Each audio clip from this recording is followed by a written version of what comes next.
what it is that you are licensed at, how you got into it, and how you do it. Because I asked you some questions that night. I'm like, well, how do you like separate these things? So I want to get into that too.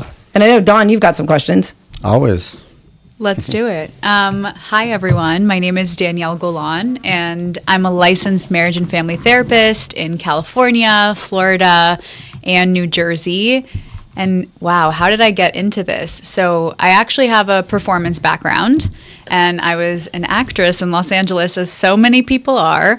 And one of my acting teachers actually said, in order to understand a human psyche, you have to understand yourselves on a deeper level.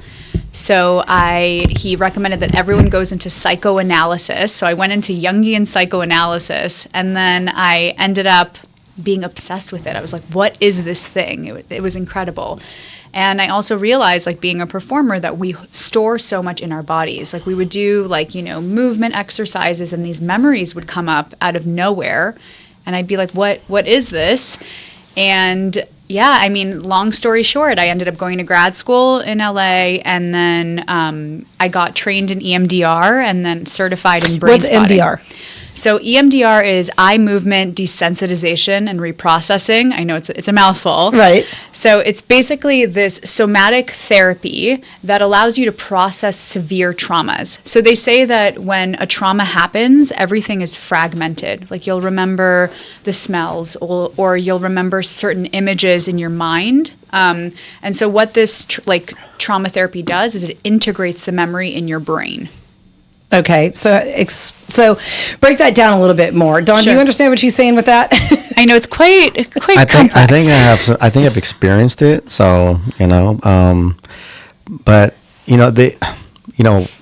one of the new things I got into was yoga, right? So I mean, I've been doing it for a couple of years now, but they actually have yoga specifically for helping release a lot of those traumas that are stored. And my sister's taken a special course. It was the original course out of Boston that was accepted as medically therapeutic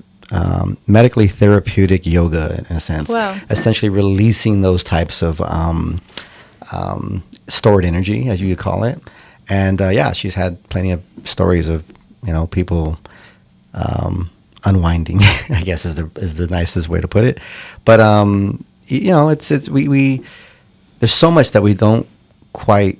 I mean, we're so busy just waking up and jumping on the hamster wheel and taking care of things, and there's a lot of people who raise their kids, and they think they're doing the most, but in some cases they're doing neglect, because they get home and they go straight to the bedroom, they turn on TV, they want to unwind, they pass out, they wake up, do it again, and I don't think it's the intention, but it's really the culture of where things have gone as far as our society. And yeah, I mean, I'm not the therapist here, but you can go.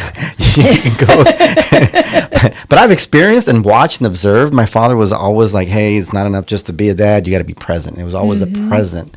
The idea of being present was a key takeaway, and things that he constantly reminded me and my other siblings about, kids being heard, not just seen, or seen and not heard type of a thing, because there's so many things that are happening as children are growing, and we're growing even as parents, as young parents. The people who have I call them the second or third litters. They'll tell you, it's like, well, yeah, I raised the first litter different than I raised the second. And I definitely I learned more. And he would know he's the third litter. Yeah, I'm the third litter, and a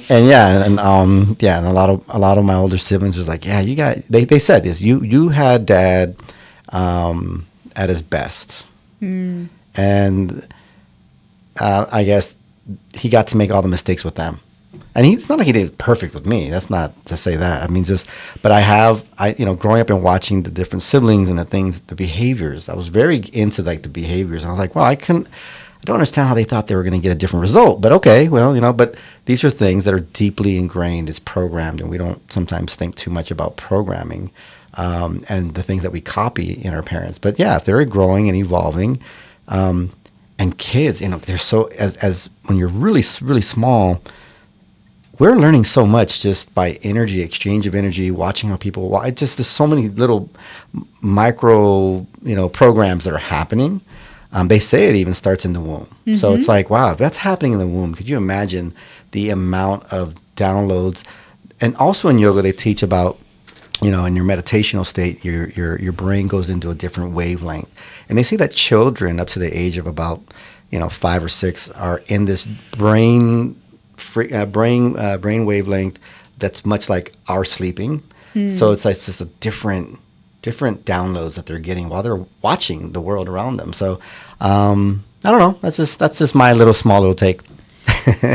No, it's so fascinating because going back to EMDR, it's exactly that. You're basically, when you're processing, your eyes are moving from left to right, kind of like you're in REM sleep and you're processing in that way.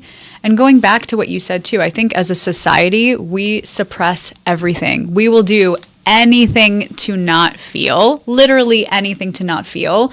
And I always tell my clients, as soon as you lean into this, as soon as you kind of just face it, it dissipates with time, Well, in my experience from having had a lot of trauma in my life, there's a difference between being a victim and being a survivor. Yep. And you never get to survivorhood if you don't get through the victimhood. And as long as you want to sit and say, I'm victimized and I'm this, you're going to be a victim. And it takes a lot of work. You have to step into the trauma and understand. And I think a lot of times for people that go through trauma, they think it's their fault, and it's not their fault. And it's dealing with the fact that no matter what you could have done, you couldn't have changed what that situation was in most accounts. And you can't account for the fact that society should have known that they can't do something to you, Well, especially when you are a child, And I mean, and I bring up, just children today. It's just that there's so much we have. I mean, one of the things you first ran on, Jeffy, was the whole the children's the foster care system was a big deal for me. How broken it's still. So we'll get into that for a second. So my mom was homeless and trafficked by the cartels in Mexico, and so dealing with that and having to go through that. At the time, the love of my life was dying from melanoma skin cancer, so I was dealing with that. I just had a lot going on, and it never seemed to end.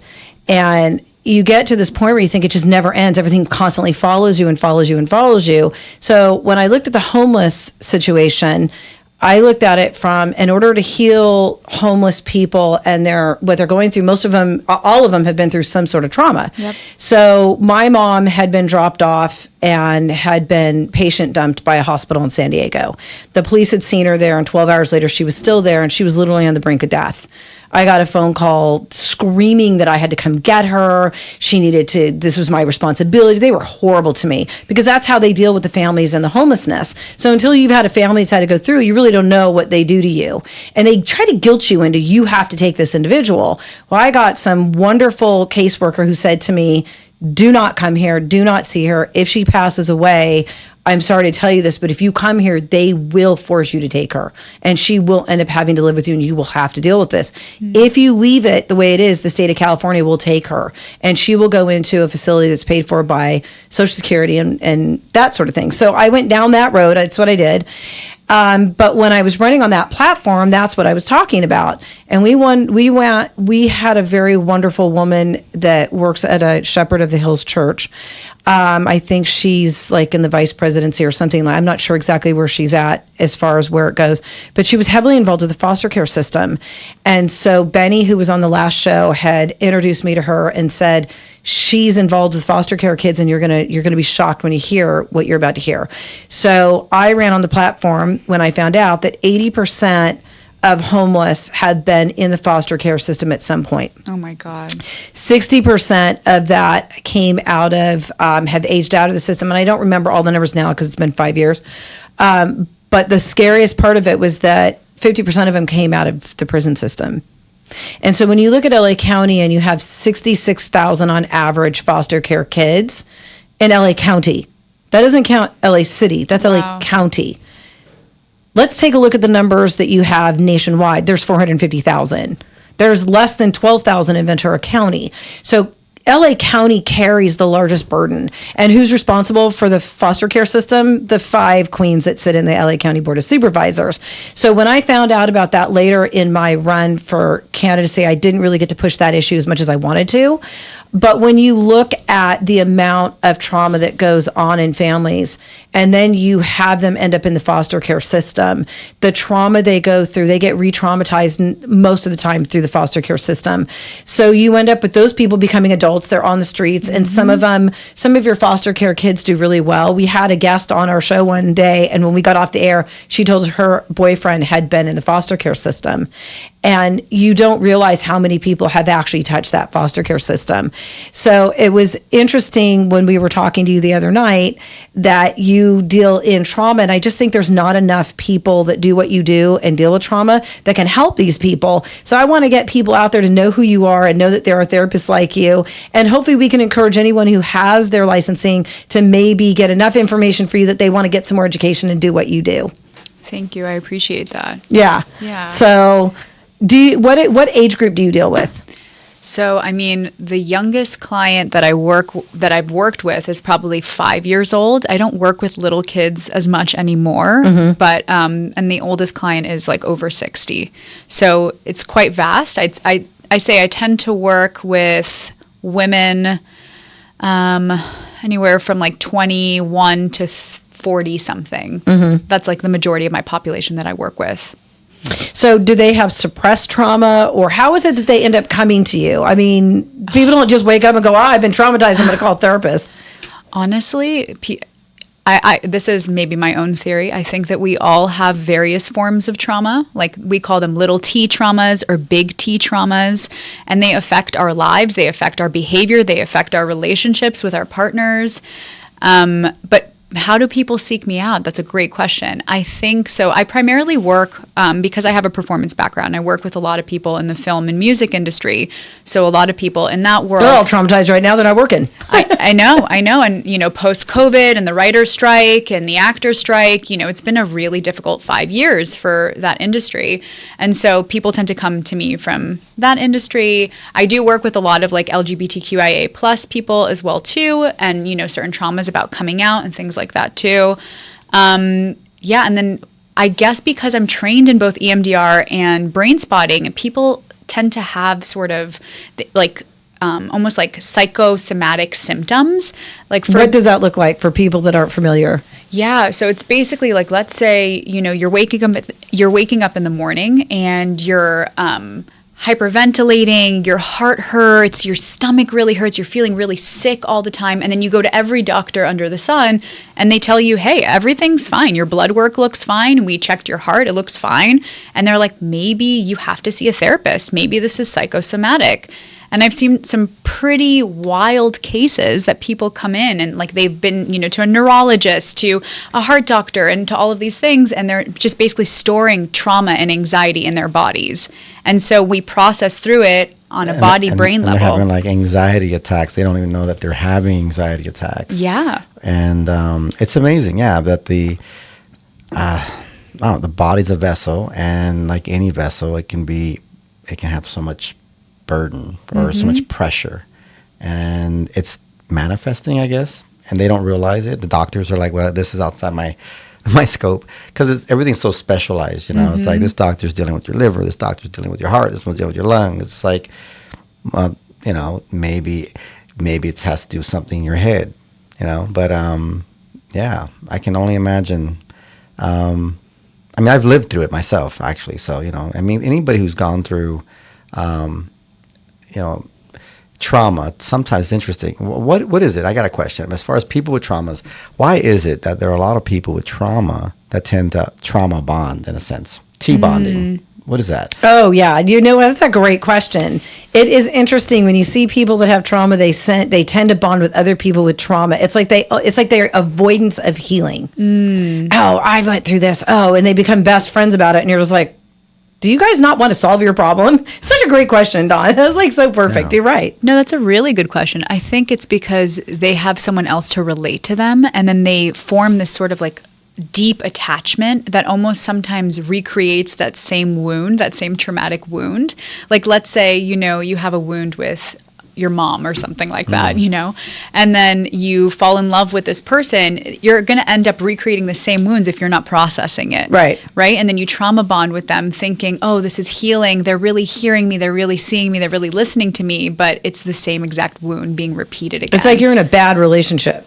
Exactly. Then all of a sudden you Well, wake it up. can be bad if the two people involved in that relationship, whether it's intimate or friendships, but they don't acknowledge that it's a broken record, maybe. Yeah. And it's just something that, you always circle back to that same story. It's it's the story that keeps you guys together or keeps you guys hanging out. Yeah. And Until one of you gets healed. And then once you get healed, that relationship starts to fall apart. Exactly. Because you don't have that bond. Yep. Yeah. Wow. Yeah, there's a thing called repetition compulsion. So it's basically you repeat the same pattern until you're willing to change or the person next to you is going to change. And then you have to reflect on yourself, you know?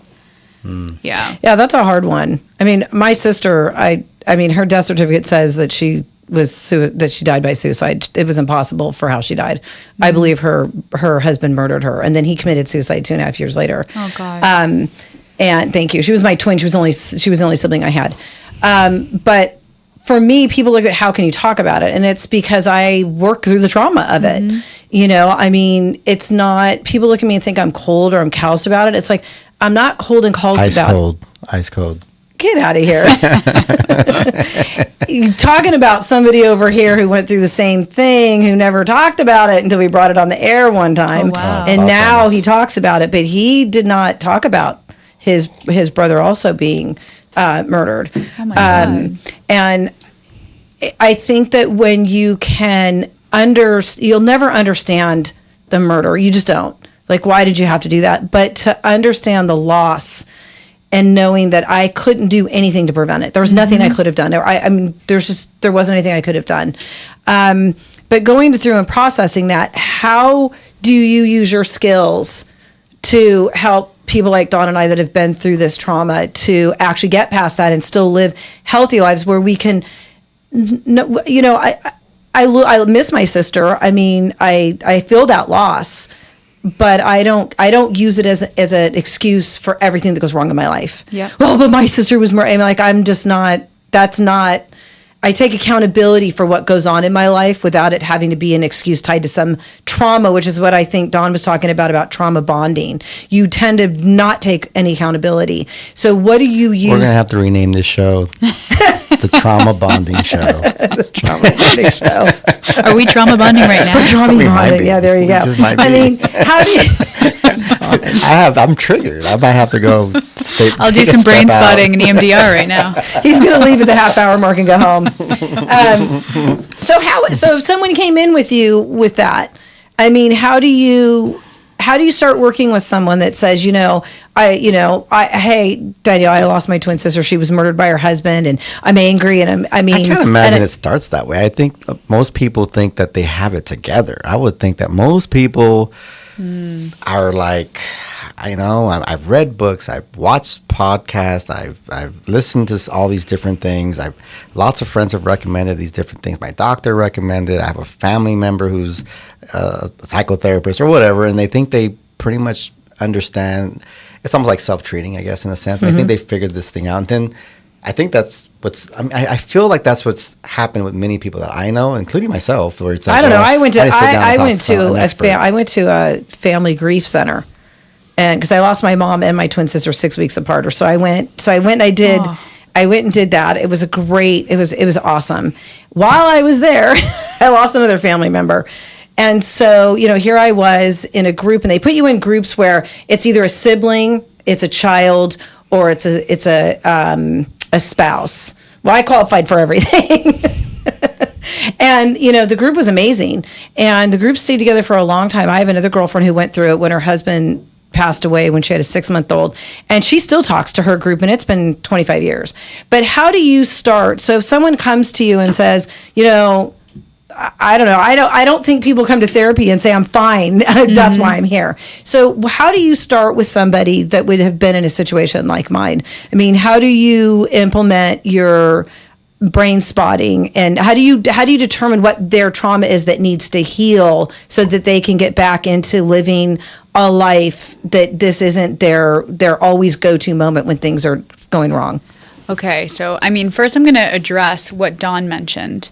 So I think a lot of people think that they can hold it together, and then they're noticing, okay, I got this. I'm reading the books. I'm talking to friends about it. I'm going for walks. I'm doing yoga. But then it keeps like coming back. And they're like, I don't understand why this keeps coming back. Like, I'm doing everything to process it. But until you actually face it, until you sit with it, until you feel all of the emotions again and then just pass through it, it'll stick like glue in your body, and it'll manifest in different ways. So when people come into my office, so for example, Jeffy, you just mentioned there's a cognition that some people have when someone passes away. Like, what could I have done more? It's my fault. I should have done more. I should have asked questions. I should have done this, X, Y, and Z. So those cognitions are attached to the trauma. So it's also processing those thoughts that are coming in. So for example, a lot of times I would actually start from where the client is at right now, because the trauma affects their day-to-day. I'll give you an example. This is not from a client or anything like that, but I'll give you a random example. Just don't name them. Yeah. Let's say you had a massive sexual trauma when you were, in adolescence. And right now you want to have sex with your husband, and for some reason you can't. There's something's blocking you. Like, you feel disgusted every time he touches you, whatever it is. And then so I start from that moment right there. Okay, so what happens when your husband touches you? And then the client can be like, oh, like, okay. I'm like, okay, can you tell me the first time you've ever felt this way? This like, this disgusting sort of feeling. And I have them go back in time. It's an EMDR thing called float back technique. And they go back in time. Don't do this at home, everyone. Please do this with a therapist. And then they actually see. She's not giving medical advice. Yeah. So I'm dead serious. Yeah. We are not giving any type of medical advice here. This is not for you to try at home. These are just ideas on if you're looking and you feel like maybe you need some technique like this, seek out a therapist that does do these things. And if you want to give your information at the end of the show, we'll be happy to do so. But please do not do or try any of these things at home. These are things that are trained professionals do. We are not offering medical advice at any level. Yes. Continue with the example, This is not though. therapy. Yeah. Yes. So not therapy. We have them go back in the float back, and then we ask them, sometimes for clients, it'll be like, oh, I don't know why. What's coming up is when I was 21 with my first boyfriend. And I'm like, okay, let's float back even more. And then all of a sudden it hits them and they're like, oh my God, Danielle. And I'm like, what is it? And they're like, I'm 16 again. And X, Y, and Z happens. I'm not going to be very explicit about it. I'm 16 again, and this and this happened. And then we go into process that. So I ask them, where do you feel that in your body? And they're like, oh, as soon as we brought it up, I feel it in my stomach. It makes me ill. And then we basically go into brain spotting. And so what brain spotting is, do you want me to explain it a little bit? Yeah, we're going to hit a hard break. So why don't we hold the brain spotting so that it doesn't get broken, because we end up with a 2-minute break in between. Are you going to break early? Okay. No, we're not going to break early, but we're going to hit the brain spotting after the commercial, because otherwise you're going to get into it and we're like, So you take people back, you walk them back a little at a time to get there. Yes. And then is there ever hypnosis in this? No hypnosis. I'm not trained in hypnosis at all. But that's a possibility for people. That right? is, exactly. So, because there could be people that are just not able to really float back far enough, maybe, and then through hypnosis could. That takes a lot of trust. I don't have that kind of trust. You couldn't hypnotize me. I'll just tell you right now. Hey, look over there. Right in the back. There you go. I need too much trauma to be hypnotized. How do you know I'm not hypnotizing you right now? Right. Because I don't allow that. You are not even awake, Jeffy. We're going up to a hard break. You're listening to Jeffy Said What on AM 870 The Answer with Dawn Monroe and our lovely guest Danielle. And we will be right back and continue on, because there's a lot of good, positive information. And who knows, maybe you've been traumatized and you don't know it and you need a therapist. Who knows? But we'll be right back. You're listening to Jeffy on AM 870 The Answer. And I will wait, I will wait. And we are back, and now we want to go into brain spotting. So we were talking about different types of ways that you deal with trauma, and you had floated somebody, we'll just call him an individual, back into something and they discovered that they had a trauma that was causing them many years later an inability to have an intimate relationship. So you said once you get them to the initial trauma that they may have not known about that was triggering, that you identify it, you work on the EMDR, and then you take them to brain spotting. So tell us how you do with brain spotting. Okay, I mean, usually I do mostly brain spotting, but sometimes I'll do EMDR. So I'll kind of explain what brain spotting is. So brain spotting was created by David Grand around 9/11 time. And he was actually doing EMDR on a figure skater. And with EMDR, you kind of move your fingers back and forth. So your eyes move like it's REM sleep. And then while he was doing that, he realized at one spot, her eyes kept gyrating. And he's just like, okay, I'm going to hold this right here. And then the next day she called him and she was like, what did you do at our session? Because I could land a triple axel, and there's no trauma around it anymore. I might be butchering the story, so I apologize, David Grant. And we're not giving medical advice. If you're just tuning in, this is not medical advice. I couldn't do a triple axel. Don't worry about it. Neither could I. So basically, he played around with this. And what this is, it's kind of like, let's say you and your friends are hanging out and you're like, hey, remember that time, we went to the beach together? And your friend looks around the room and tries to recall the memory. So that is where they're storing the memory in their brains. And then you also ask them, where are you storing it in your body simultaneously? Oh, so remember that time we went to the beach? Okay, yes. Mine's on a plate with food. I love that. That's so funny. No, but then you're looking at that spot and then you ask them, okay, where do you feel that in your body? And they're like, oh, wow, it gives me such warmth. I feel the sun on my face. I can feel like my heart is beating and it feels really warm inside. So that could be like a positive memory, but then you could go to the negative memories. And so when you start talking about a trauma with a client, their eyes usually go to a certain spot and they keep landing on a spot, and we call that the gaze spot. And then we process through the gaze spot. But with brain spotting, you can also find alternative spots. We call them activation spots and resource spots in order to process these traumas. Wow. That's it actually sounds like something would work, don't you think, Dawn?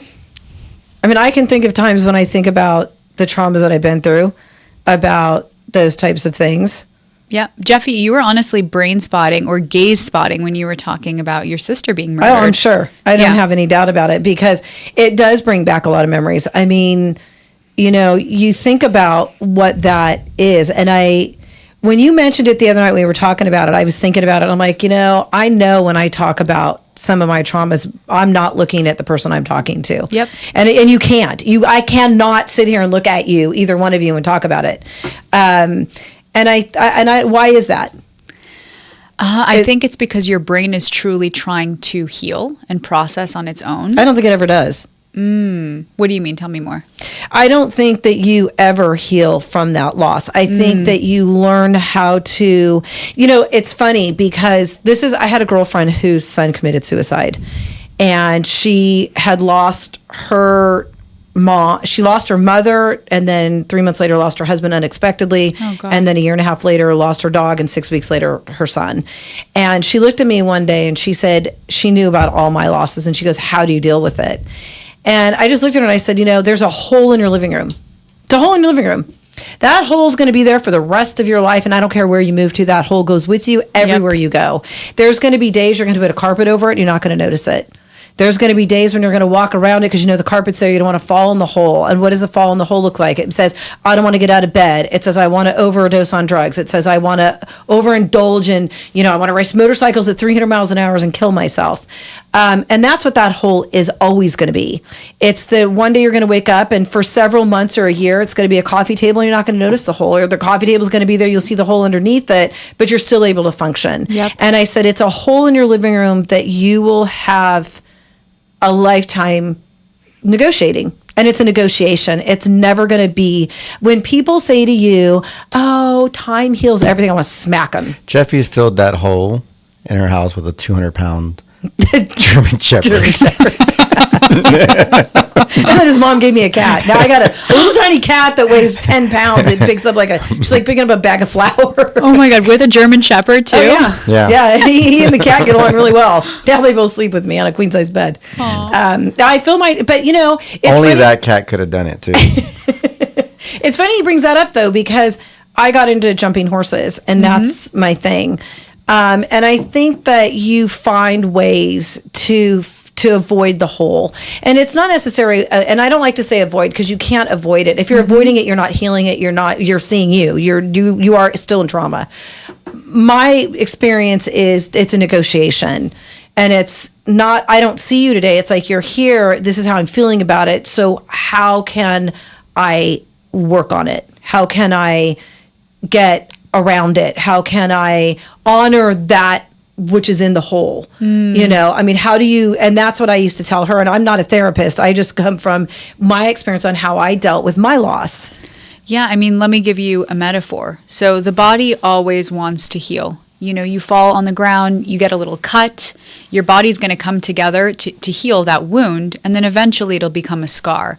And it's the same thing with grief, Jeffy. Like what you're looking at is a scar. And sometimes you look at it from some angle and you're like, oh, that's ugly. And sometimes you're like, wow, I kind of like that. That's pretty cool. And sometimes you put a tattoo over it and you're like, hey, I'm going to embrace this. This is part of my life.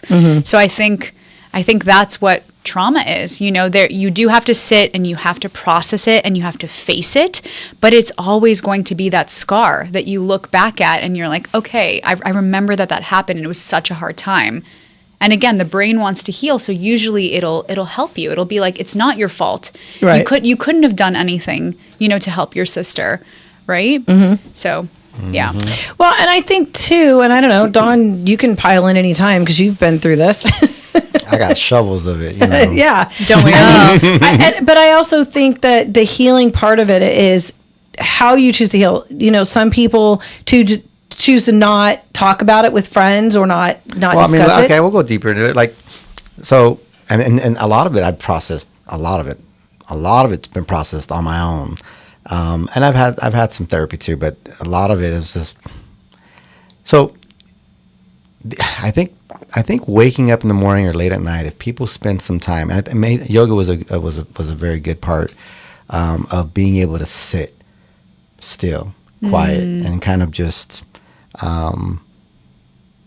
be present with yourself, I guess is the best way to describe it.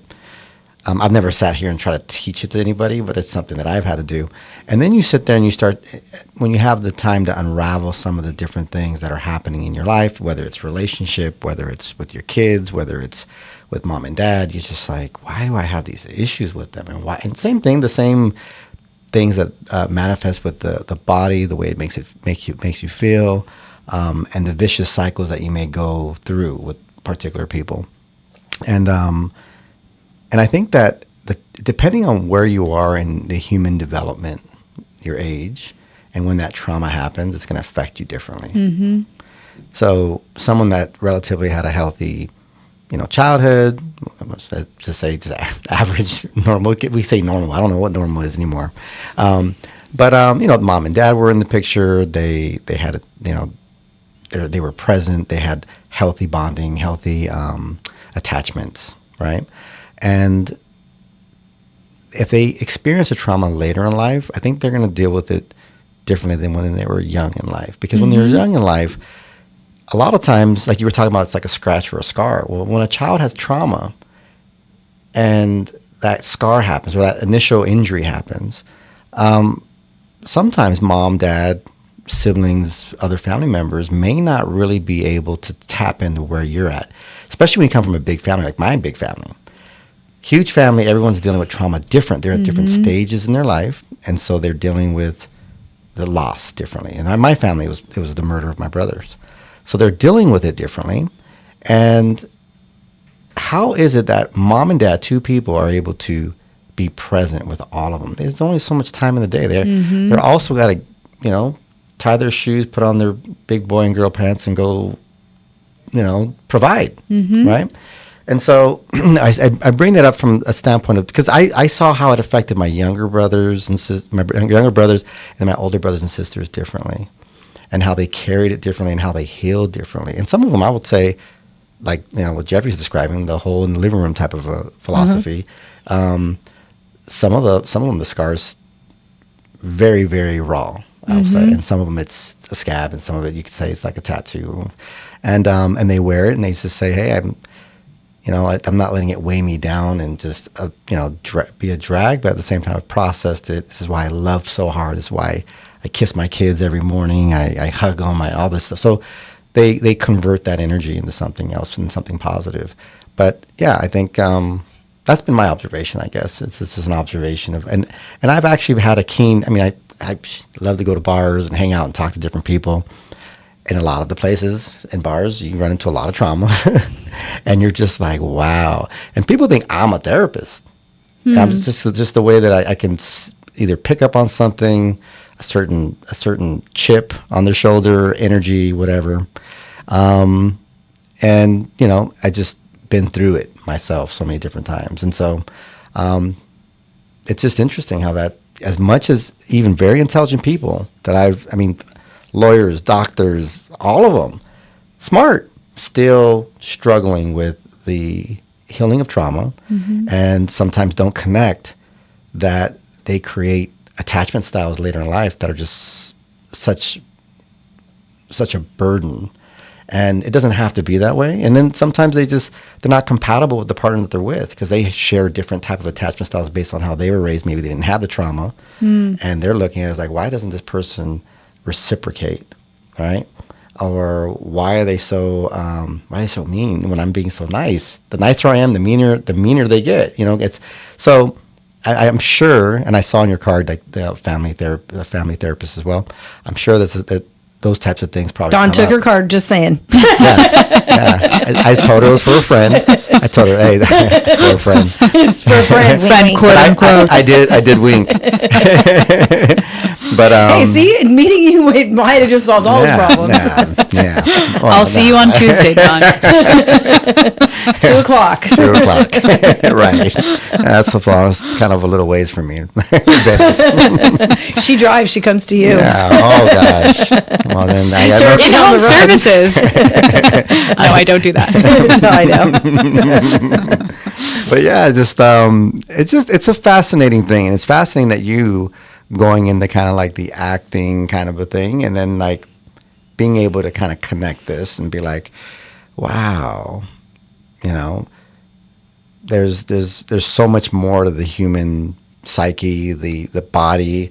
We see, like, you look at the like acting from way back, right? You look at the acting from 40s and 50s, just a completely different the body language and the voice, and then you look at some of the stuff today.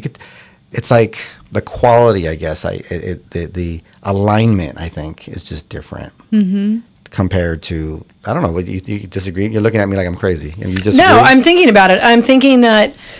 Because you haven't watched the movie in a while. You said I don't go to the movies. Yeah. I don't anymore. You said I don't go to the movies. I think a lot of the messaging is just not. I don't think it's healthy messaging, and with all the trauma that I've been through, I just don't. I don't want to see it. We're going to a movie. Dawn and I are going to see a documentary Thursday night, and it's their first showing, and it's on PTSD. And she actually said, "Do not wear mascara." And so that kind of stuff will bring anxiety to me about that, because it brings up a lot of that stuff.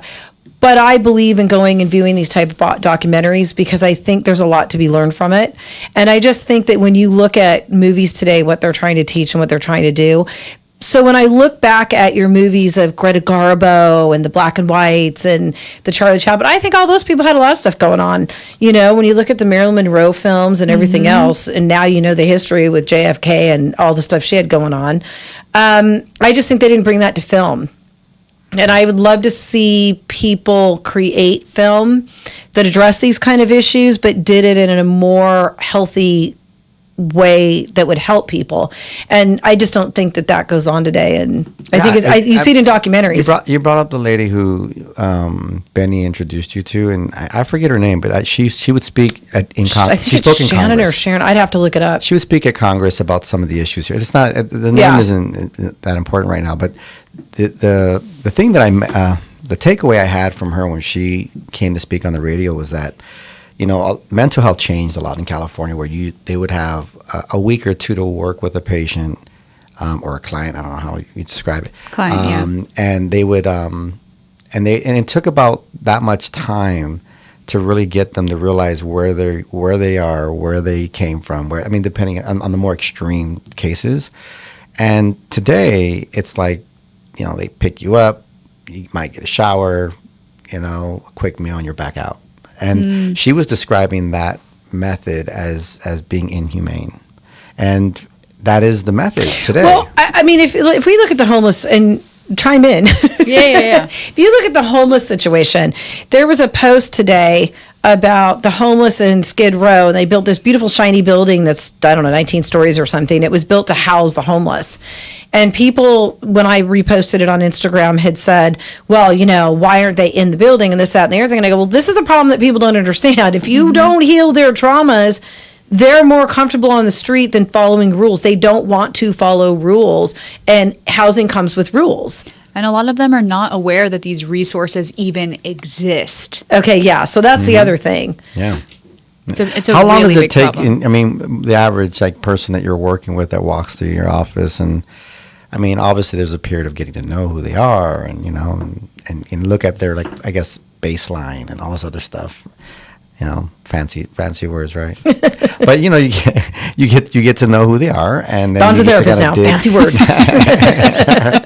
I might be sitting in her chair. Shoot, she's gonna have to talk to He's me. going to become a therapist after this, okay? But right, what is the average time that before you're actually getting into the weeds? I guess. With them. That's a great question. It really depends on the person. It depends on their readiness and their willingness to process. And it depends on their traumas, too. A lot of people can come and sit in my chair, and they're so scared to talk about anything. They won't talk about their and big... they're paying you? Yep. And That's crazy. No, but they don't want to talk about their big T traumas because they need to learn to trust me. Who am I sitting in front of them? So they're giving you little small T's? Sure, they can give me small T's, or they'll talk about their But you're day-to-day relationships. You can't fool me. That's not it. Is that you tell them that? No, I don't tell them that. You have She's to got to meet... gain trust on. You have to meet clients where they're at. Tell me the truth or you're out. No. That would be wonderful. No kidding. No, but you have to meet clients where they're at. She can't pay her bills that way either. Speed therapy. Come on. Speed charge a premium. It's not speed dating, Don. 6 sessions and you're out. No, it doesn't work that way, unfortunately. And some people have we call them sort of like spider legs or spider webs, right? One trauma comes out, and then there's so many different traumas that are attached to just that single trauma. Well, but isn't it true that when someone has a horrible trauma, they tend to create more traumas in their life because they haven't dealt with the trauma that they started with to begin with? And that's how they end out that rabbit hole, homeless on the street somewhere. Yep. Have you two ever heard of the ACEs study? No. Adverse Childhood Experiences study? Oh, wow. So it actually, I might butcher this one too, but it came out of Kaiser Permanente in California, and they had, I think, 30,000 people that they did a longevity study on them, and they asked them a series of questions. Were your parents divorced? Were you sexually molested? Were you beat up as a kid? And the higher, the adversity was, the higher these experiences that you had in your life, the more you were prone to heart attacks, the more that you were, prone to commit suicide, to be imprisoned. And there's actually a prison experiment where, this woman asked same questions? These exact questions to the prisoners, and she has them, if this has happened to you in your life, please step forward. And then you see everyone in this in this prison system steps forward, and they're all in this little circle together, and they've all experienced these adverse childhood experiences. I said experiences 12 times. Yeah. Well, because they are experiences. But I also think, too, when you go and you look at the traumas that people have been through, I think you can save them from ending up down the road of prison. But this is where that question for prison reform comes in. And, because we are always in politics, you can't get away from politics. We have Gavin Newsom, who this week decided he's closing another prison. And now you're unleashing all these people on the public And it's not that I feel like we were unleashing people on the public, but you're putting people in the public that you haven't served. And I'm not saying that people should be in prison for the rest of their lives, depending on their crimes. Maybe they should be. But I do think there are some people that can and have been reformed through the prison system. I mean, we don't do anything about helping them. When you look at the LA County prison or whatever it is, jail that's downtown that needs to be rebuilt.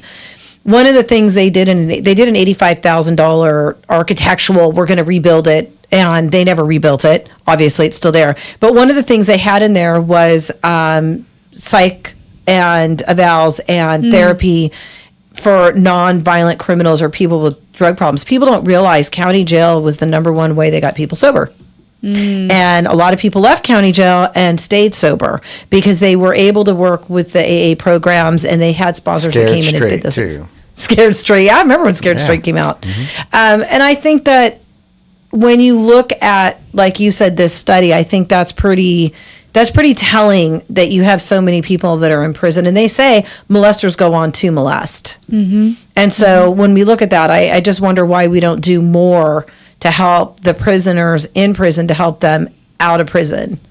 Yeah, I think that these programs need to be strengthened, right? We need more psychotherapists in the jail system in order trauma therapists like you. Yeah, and there are, but maybe there's not enough funding. I don't necessarily know the ins and outs of that, but I think that we need more people to come in to really help society in this way, right? You know, to really educate the people, have them understand why they did what they did and why they're here, and have them process through it and find alternative ways to deal and to cope. So I've got a question for you. Uh-oh. What do you think? It's a loaded question. What do you think the amount of trauma that people suffer and it's not being solved has to do with their belief or non-belief of God? Ooh, okay. Let me think. Because society's moved away from their belief in God, and we seem to see. You know, it's interesting you bring that up. I mean, I'll start it off. No, please. I want to think. So we had there's a lot of. Now you know why the show says Jeffy said what? There's a lot of influencers lately, and a lot of them here in the LA area, LA, San Gabriel, Alhambra, and these were folks that were part of. One in particular is this.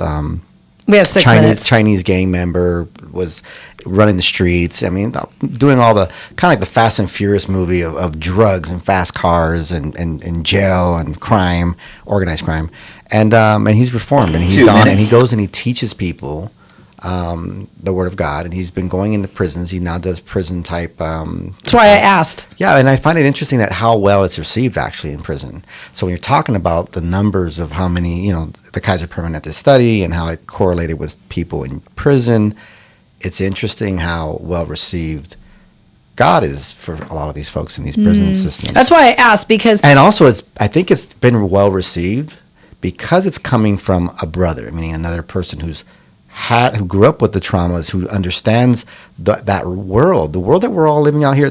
The average folks, or whatever, we're seeing it. I see it every day because I work down in the downtown area, and so for some people who would be completely traumatized to just see it, I'm like, yo, you haven't seen this? Come on, jump in. I did it to Jeffy.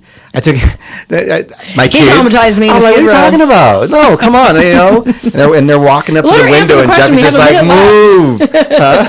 We have 1 minute left. Okay. Well, so what do you think the relationship is? Do you think first of all, do you believe there is a relationship? I don't think that there's a relationship, and I think it could go either way, right? People who have been severely traumatized can actually lean into religion and to have faith and allow faith to guide them and allow God to guide them, or whatever you believe in. Or it could do it could be the opposite. It pushes them away. Like people who have experienced such severe trauma, they're like, where was God when this happened to me? Where was God when? Asked. Right? So I think it could go both ways. And I see so many people that lean into religion and really allow faith to guide them. And I see people who are like, I don't believe in anything. This, this really hurt me. And I don't believe that there's anyone who is watching over me during this time. Yeah, I mean, that's why I asked, because everybody deals with it a little bit differently. we do have to put out some credentials of yours. Not Yes, credentials, real but quick, your credentials if you want to let them out. Of course. So I own a practice called The Feeling Space. It's www.thefeelingspace.me. And you can also email me at intake@thefeelingspace.me. So thefeelingspace.me. Yes. All right, and that's Danielle. And if anyone out there needs help, please give her a call. I mean, and if she's not able to help you or she's not the right therapist for you, she does have connections to send you to other people. But don't not get help because you don't know how to solve your trauma. There are people out there to help you, and you can negotiate this and live a healthy life. Yes. And this is Jeffy from Jeffy Said What on AM 870 The Answer with Dawn Monroe and Danielle. And we are so grateful to have you here. And we will definitely have you back. Thank you. We This was needed another wonderful. hour for this one. And you guys have a great weekend. And we'll see you next week with Shannon Kroner. And her brand new book is here, Critical Thinking for Children. And we cannot wait to share that book with her. It is available on Amazon now. Shannon Kroner and Dr. Shannon Kroner. And we can't wait to have her next week. Thank you. I will wait for you.